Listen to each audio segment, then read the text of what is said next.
Bro. Hi bro. నాది shop ఉంది కదా, బల్లి రుచులు షాప్ ఉంది కదా. అవును. సో దానికోసం అని చెప్పి క్రెడిట్ కార్డ్ తీసుకున్నా. ఇంకా తప్పక తీసుకోవాల్సి వచ్చింది. సరే తీసుకున్నాను కదా అని చెప్పి బాగానే ఉంది. ఏ card? RBL card. Okay. So మన వాళ్ళు ప్రాసెసింగ్ ఫీ అని చెప్పి తర్వాత అసలు ఈఎంఐ కింద నేను కన్వర్ట్ చేయలేదు, అది కూడా వేసారు ఛార్జెస్. అసలు ఎందుకు వేసారో కూడా తెలియట్లేదు.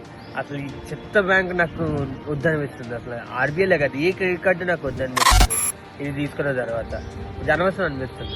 ఏమంటావు బ్రో? అసలు కార్డే వద్దనుకున్నాడు, కార్డు తీసుకున్నావు ఆర్బీఎల్ కార్డు. సో దానికి మళ్ళీ జాయినింగ్ ఫీ చేశారని చెప్పి మొన్న ఫోన్ చేసినావు. 500 రూపీస్ అదో బొక్క, దానికి మళ్ళీ జిఎస్టీ అదో బొక్క. సరే అని చెప్పేసి తను ఒక మొబైల్ కొనుక్కున్నాడు దానిపైన. సో దాన్ని ఈఎంఐ కింద కన్వర్ట్ చేయలేడు, ఈఎంఐ ప్రాసెసింగ్ ఫీజు కింద మనోడికి ఛార్జెస్ వేశారు. సో మనోడు ఏంటంటే నేను అసలు కార్డే యూజ్ చేయనప్పుడు, నేను ఈఎంఐ కన్వర్ట్ చేయనప్పుడు ఛార్జెస్ ఎందుకు ఇవ్వాలని చెప్పేసి తన ఇంటెన్షన్తో కస్టమర్ కేర్ కాల్ చేశాడు. వాళ్ళేమో రెస్పాన్స్ అవ్వట్లేదు.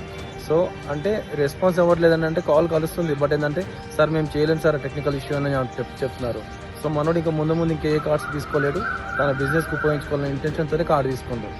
ఇట్లయితే ఎట్లా ఆర్బీఎల్? చాలా వర్క్ పని వదిలేసి. మీకేమనిపించింది కామెంట్ చేయండి. Thank you.